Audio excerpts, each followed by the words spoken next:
Hi, everybody. Welcome to your Wednesday evening read-along. I am author Natalie J Case, and I am the author of the Shades and Shadows trilogy of books. Tonight we'll be reading Chapter 3 of Through Shade and Shadow.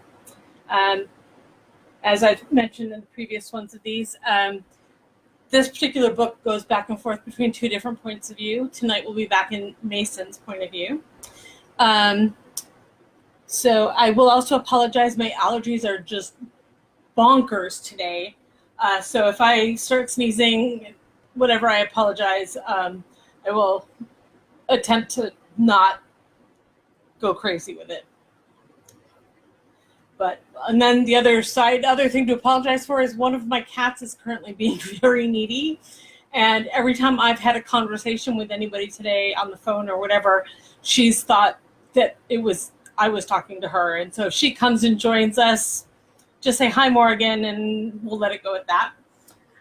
So tonight, over in the description, you will find, as always, the link to this book on Amazon, as well as my Venmo and PayPal for tips, donations, whatever.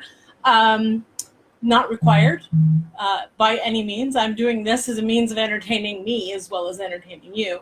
But I am a struggling, unemployed author trying to pay rent in California. So there's that. So tonight I opened a bottle of wine that I've been kind of holding on to for a while. The winemaker's name is Scott Kelly, and I buy his wines through Naked Wines, just like the previous wine earlier this week. And he has a variety of places that he sources his grapes from. He makes a killer Pinot Noir. Tonight I am drinking, it's really hard to see with the lighting and the glare, so I just promise you it says Scott Kelly. And it's the white label, not the green. The green label is from a different vineyard. This is the 2018 Pinot Noir from his Oregon place. What I really like about any of Scott's really, is that they're a nice, smooth, but very flavorful Pinot. And none of them have any of that like backbite or a little bit of bitter that you can sometimes get on the tail end of the taste. So that's what I'm drinking tonight. I hope that wherever you are, you have something equally tasty that you want to, I almost did a naughty and I'm not going to do that because I live alone and I do things that are not really publicly kosher. So I'll refrain from doing that. But anyway, here's to all of you being safe and happy. And then we'll get started. So, Shades and Shadows, Chapter 3. Like I said, we're jumping back into Mason's point of view as he is getting ready to go out into the world for the first time. The FBI is now indicating that the explosion this weekend outside a crowded Catholic church in New York City was not, in fact, the product of a foreign terrorism as was originally speculated.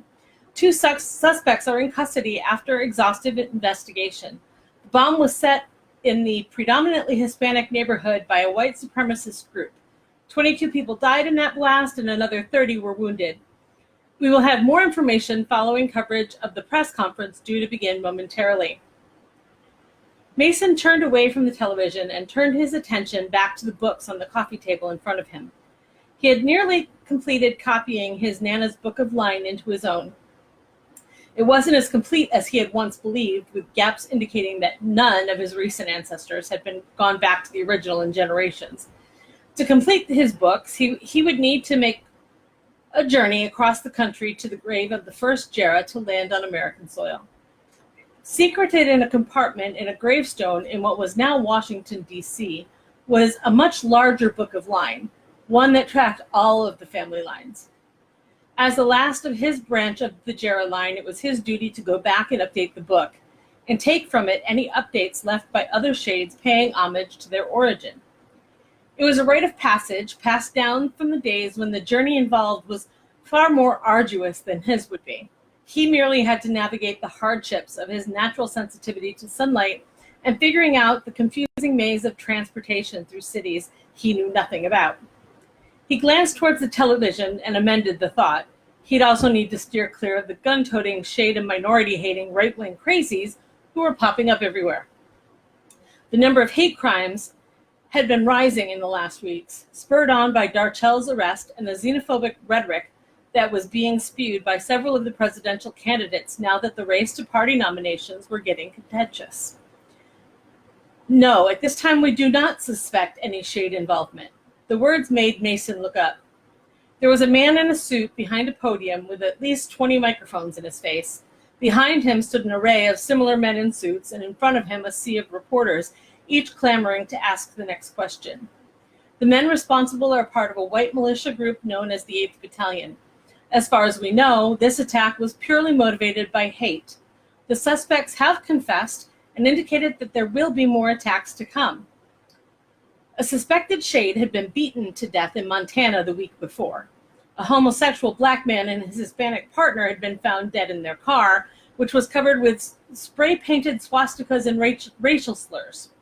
3 Islamic centers had been burned following political rallies in their cities. He'd always believed his Nana was paranoid, but since her death, he was beginning to wonder if she wasn't right after all.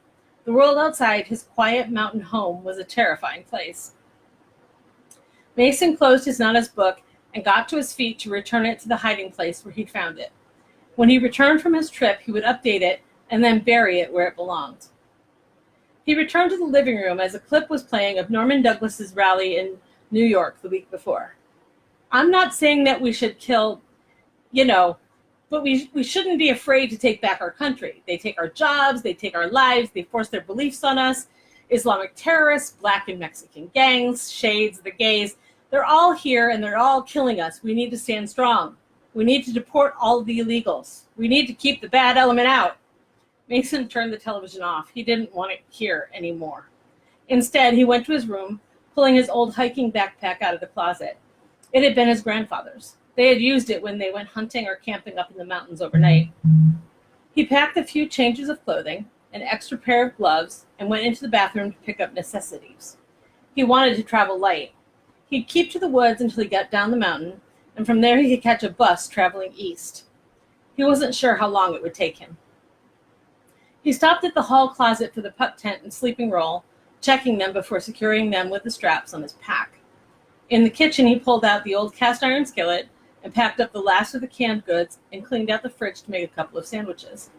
He put his new book into a smaller canvas bag and stashed it in his pack before he got his hunting knife and kit.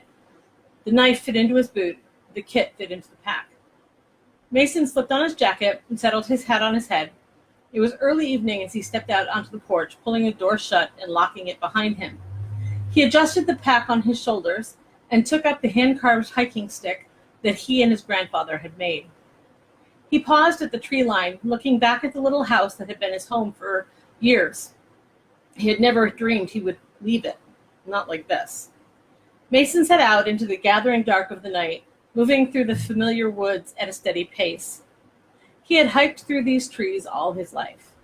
In fact, the town at the bottom of the mountain was the furthest he'd ever been from home. He kept to back trails that steered clear of people and houses.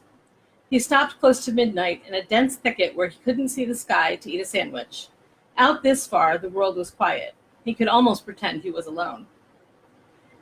Near dawn, he stopped and pitched his tent, crawling inside to sleep. It was made of thick canvas, so it would protect him from any sun that could find its way through the heavy tree cover above him. The familiar confines of the tent were comforting. He unrolled his sleep roll and lay down on it. In the recent days, as he'd worked on copying his book, he had taken to practicing things he'd read about. It was something he should have been doing all along if he'd been allowed to follow the traditions, starting his own book as he reached puberty. He closed his eyes, taking his grandmother's talisman from around his neck and holding it in his right hand as he started with a simple routine, breathing in slowly and out just as slowly, bringing his focus out of the outside world and down into his body, feeling through his limbs and organs for any sign of disease or damage, and directing energy to heal anything he found. It was calming, if nothing else. As he lay there, he directed energy to his feet and legs to prevent any soreness that might develop in his muscles. He swept his inner eye over his vital organs, through his stomach and intestines. He didn't actually expect to find anything, but the text had said it was a good practice daily so that anything that did develop could be caught early and dealt with before it became a problem. Besides, he figured it was a good thing for a shade to know his own body. He'd never had any schooling in human anatomy, so he would have to learn it through the study of his own. Once he'd completed his review and centered his thoughts again, he reached inside him for the network of thoughts and memories that had grown from the joining of his mother's last breath and his grandmother's. The memories were all jumbled, far from any coherent storyline, something he could look through for the knowledge he needed. He picked at a thread of memory and let it play through him, filling his mind with another time and place, a young shade with a young wife and a baby on the way, building a place for them in a small village. Fear shot through him as men in uniforms and priests came to find him, and the memories jumped around as he was named and questioned before escaping with his wife into the mountains. There wasn't much to learn from those memories, but they left him cold and shaking. "Do not be afraid," a voice said inside him. Mason let go of the memory and smiled into the face of his grandfather. It was his own memory that bubbled up then, one of their trips up the mountain. They were beside the pond where they would swim. Mason stripped down to just his underwear, nervous because the water was deep. His grandfather was in the water already, beckoning Mason to join him. "Do not be afraid, Mason. Shades are made for the water." With a sudden clarity, Mason remembered the day, and as he moved through the memory, knowledge filled him. His grandfather had taught him how to use the water to speed healing. Mason had twisted an ankle on the hike. As he reached his grandfather in the water, Mason could feel the energy moving around them. His grandfather had helped him float, telling him to pay close attention as he used his hands to bring the energy to the inflamed tissue around his ankle. After a few minutes, it was Mason's turn to try. He wasn't as graceful as his grandfather, his small hands less adept at bringing the energized water where he wanted it, but he realized that he could direct his own energy into the water, not just try to use his grandfather's. Mason let the memory go and drifted towards sleep. His dreams were jumbled memories, snippets of lifetimes not his own, and lessons learned from his parents and his grandfather in his early childhood, all jumbled together with news images and his grandmother's fear-filled words. He woke in the late afternoon and lay listening to the stillness of the woods. By nightfall, he would be well into the civilized world, and that peace would be a memory. He wanted to soak it in as much as he could. Mason stretched as he climbed out of the small tent. Long shadows and hints of golds and reds through the thick tree cover told him the sun was beginning to sink in the distance, and he should be on his way. It didn't take him long to strike camp and set out in the general direction of the town he'd only been to a handful of times in his life, and most of those had been before his father had died. The dark in these woods was deep, making them difficult to travel at night for anyone who wasn't accustomed to the dark. He knew it meant he wouldn't likely encounter anyone. Several hours after starting, Mason could feel the pull of water and altered his course. He wasn't sure how long it had been before he wasn't sure how long it would be before he would find clean water again. Beside a small mountain pond, Mason stripped down and waded out into the water. Life teemed in the water, fish and plant life, and as he sank deeper, he could sense the lingering touch of another shade. He stopped and scanned the area, but if there was another shade, he was too far away for Mason to sense him. The water still carried his energy, though, and Mason wanted to seek the shade out. He hadn't met a shade who wasn't family since before his father had died. Mason soaked only for a few minutes, restless now and eager to be moving again. He dressed as quickly as he could and pulled an apple from his pack to eat as he walked. As he resumed his hike, he noticed a path worn into the ground, and again he felt the lingering presence of another shade. He continued cautiously, scanning around him more thoroughly than he had been before. The path curved to the east, and even though his destination lay in the south, Mason followed it a little further. Just as he was about to abandon the path and return to his own journey, he spotted a small cottage with a vegetable patch beside it. Here, the feeling of another shade was stronger. He stopped, watching the cottage uncertainly. An aging black man rounded the corner of the building, his eyes finding Mason, and he stopped. "You lost, son?" he asked when Mason didn't move or say anything. Mason took a step closer. "No, sir, I'm sorry if I'm intruding. He gestured vaguely behind him in the direction of the water. The man nodded. "Ain't never seen one of your own?" Mason shook his head and stepped closer still. "Family. We live further up the mountain near Naft. I was just curious, that's all. The man's dark eyes narrowed and swept over him. You headed somewhere? Back east. Family business. The man stuck the shovel in his hand into the dirt and came toward Mason, wiping his hands on a bandana from his pocket before reaching that hand out. Mason hesitated slightly, then shook the hand. I'm Paul Raymond, Clan Oamra. Jason Mara. Mason Jera. Oh my goodness, I'm so sorry, guys. I'm all tongue-tied tonight. Mason Jera. Don Jera's boy? Mason was surprised, but he nodded. Yeah. I was wondering what happened to you after his death. Figured you'd been shipped off to your mother's sister. Mason frowned. He didn't know anything about a sister. He realized slowly that this man had to have known his parents. Paul nodded, smirking a little. Yeah, I knew him. We were little hellions together.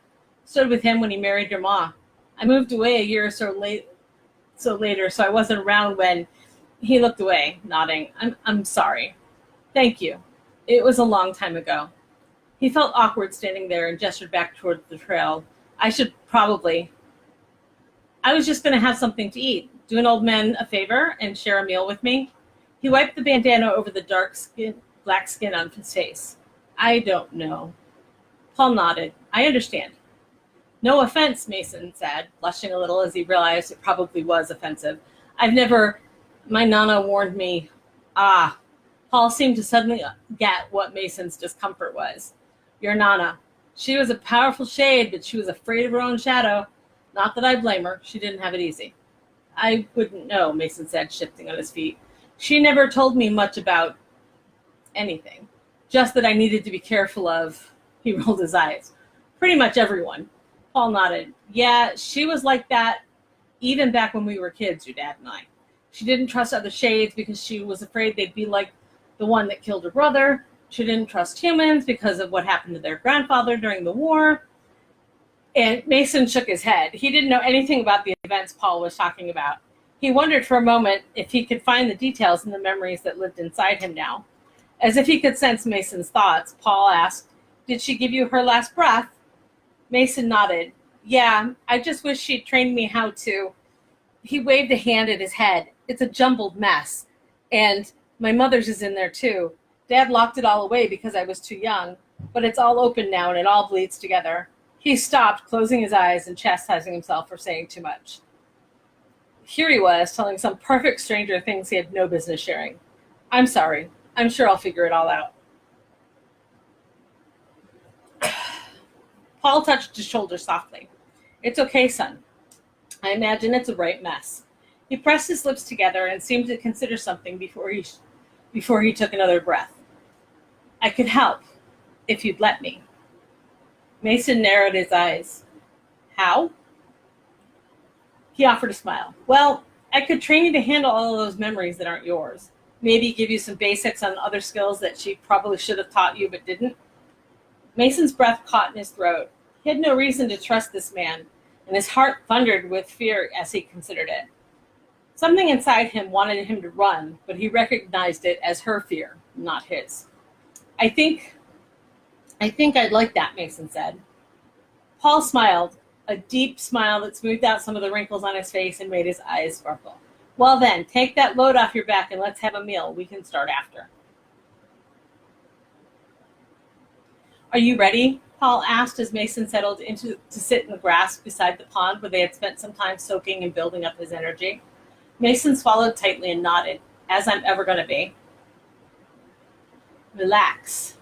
Easy for you to say, Mason muttered. He pushed the fear aside for probably the 10th time since they'd started working just after the sunset. Up until now, everything had been talk. The last 3 nights, Paul had walked him through the theory of a number of skills he should have already known. Now, for the first time, he was going to let Paul touch his mind, something no one but his father and grandparents had ever done. He inhaled slowly and closed his eyes. His hand tightened around his talisman, and he exhaled just as slowly to center himself. He took a few moments to breathe and center and clear his mind. When he was ready, Mason opened up his hand, palm up on his knee. Paul's hand was warm as it slid over his. There was a moment of pressure in Mason's head, and his hand began to tingle under Paul's. Relax, Paul breathed. Mason focused on not fighting against the unusual intrusion, and with an almost audible pop, he could hear Paul's voice. "That's good." Panic raced through him, but Mason held it at bay, forcing himself to stay open. Now what? "Remember what I told you about last breaths and how they're meant to become a part of you. The memories are real, organic, they belong to you." Mason reached back into the place where the memories were lumped together. "Begin with your mother's," Paul said, and Mason shifted through until he latched onto the moment that his mother had breathed into him. The ball of her last breath was largely unchanged from the day he had received it, and he metaphorically dragged it out into the center of his mind space. He had accessed memories within the ball, but had never really been incorporated as part of him. "Good," Paul said. "Remember." Mason nodded, hoping it was as easy as his lessons had made it seem. He had to go back to that moment when she realized she was going to die and told him to be strong before she had opened her mouth and pressed it to his. Tears burned on his cheek, but he didn't move to wipe them away. Instead, he stepped into the memory, once again becoming that 9-year-old boy. Fear and pain filled him as he clung to her hand, and she whispered into his mind to swallow it, keep it safe. "You are a Jera, Mason, but you are also a son of Planlehis. Don't be afraid." Her hands were shaking as they reached for him. Her face was pale, ghostly white. "As my mother once gifted me, I now give to you. Carry forward the Magana line, Mason. It is part of you." Her thumbs rubbed away his tears, and she drew him close. Her mouth opened, and he wasn't sure what to expect when she covered his mouth with her own. "Open your mouth, Mason, and take the gathered knowledge of my line." He opened his mouth dutifully, and she pushed the ball of memory into him with her breath. She lingered a few minutes more before her heart stopped, her hands sliding away from him as she died. Mason held the memory, the image of her face as she lay there, the shock of it all. It had happened quickly. His father was away tending to family business. They had gone to town, taking the beat-up old truck down the dirt road and eating ice cream at the ice cream shop. It was on their drive home that she had noticed something wrong. By the time they had gotten to the cabin, she was fevered, and in a matter of hours she was dying. Paul's presence intruded on the memory, and Mason remembered he had a task to perform. "There, it began to open before your father returned to hide it away. Can you see it?" Mason did see, and nudged at the ball of memory, pulling on the strings that bound it until it opened, spilling out into him, washing through his mind in a sudden tide. "Stay centered," Paul warned, and Mason nodded. He anchored himself and let the tide wash around him, observing memories and moments as they settled. "You're going to want to soak for a while. Let the water help you integrate it all." He could sense Paul pulling back, the touch of his hand leaving. Mason lingered inside his head a while longer, feeling the nearly forgotten touch of his mother's hand and the smell of her hair. When he finally opened his eyes, Paul was gone and Mason was alone. He stood and waded out into the water, sinking quickly into the dark depth and letting the energy they had charged the pond with earlier in the evening help him even out the edges of his experience. Inside him, the memory was alive, shifting into place, showing him his own life in his mother's eyes, back to the day she had married his father, her own life as a child, her father a stern man that seemed angry, and back further even. Mason discovered names bubbling up to attach to faces, people he had never known but family and kin. He surfaced only when his lungs needed air, sinking quickly once he had filled them again. For hours he soaked and lived through the lives of those who had come before him. It was better than any movie he'd seen, and he was reluctant to let it go, even though he knew he'd be best served by not letting it exhaust him. Knowledge, at least theoretical, filled him. Ideas of what was possible spawned, and a hunger to learn grew. Most of the night had passed without his notice when he finally swam toward shore. He dried and dressed. Paul met him at the door of the little cottage with a large glass of water. Mason nodded his thanks and drained it. They didn't speak. There was no need. Paul set the table, ladling a rich stew into 2 wooden bowls. Mason sat and pulled a bowl to him. His pack still stood beside the door where he had put it down when he decided to stay. It reminded him he still had a duty to see to, maybe even more so than when he had originally set out. He had never known his mother's family, not even their name. It must have been locked up with the rest of his memories of her death.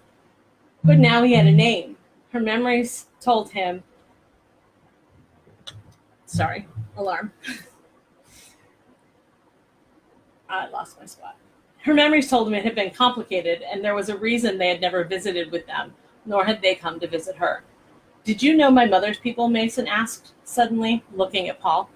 Not so much. I'd met them, of course, community as small as ours, but her daddy was not a pleasant man. She was angry with him, Mason said, though he hadn't figured out why. Paul chuckled a little. Might say that. Neither of his daughters were ever very happy with him. Mason nodded. Any idea where the family is? Paul shook his head and raised his glass of water, draining it, most of it before answering. Last I knew, her sister had married and was living in Ohio. The old man must be dead by now. Mason finished eating and pushed the bowl away. So tomorrow we can work on integrating Nana's last breath better?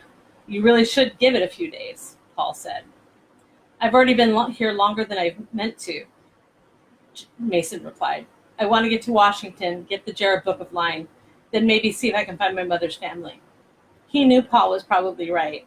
Even with as much as he'd learned, he was woefully ignorant, and he'd learned more in these past few days with Paul than he had in the last 5 years. I can come back after. Okay, if you think you're ready. Paul's voice was doubtful, but he'd agreed, turning his attention back to his food. Mason wasn't sure he was ready, but he knew he didn't want to wait. He was beginning to feel like all he had done his whole life was wait. I'm going to call it a night. I'm white. Mason filled his glass with water from the pitcher on the table and excused himself to the small room he had been passing his days in. He stretched out on a sleeping bag and closed his eyes. He slipped into sleep quickly, gliding along dreams of strangers who shared his blood. That's the end of chapter 3, guys. On Sunday night, when we start, we'll be picking up on chapter 4, where we go back to Alaric's point of view, and we get to discover more about what's going on in the outside world, since he's already in the outside world and Mason is still just working his way down there. So until then, be safe, be kind, have a glass of wine, wash your hands, all of that good stuff, wear your mask, take care of each other, take care of yourself, because that's important too. And I love you all, and I will see you guys again on Sunday night. Bye.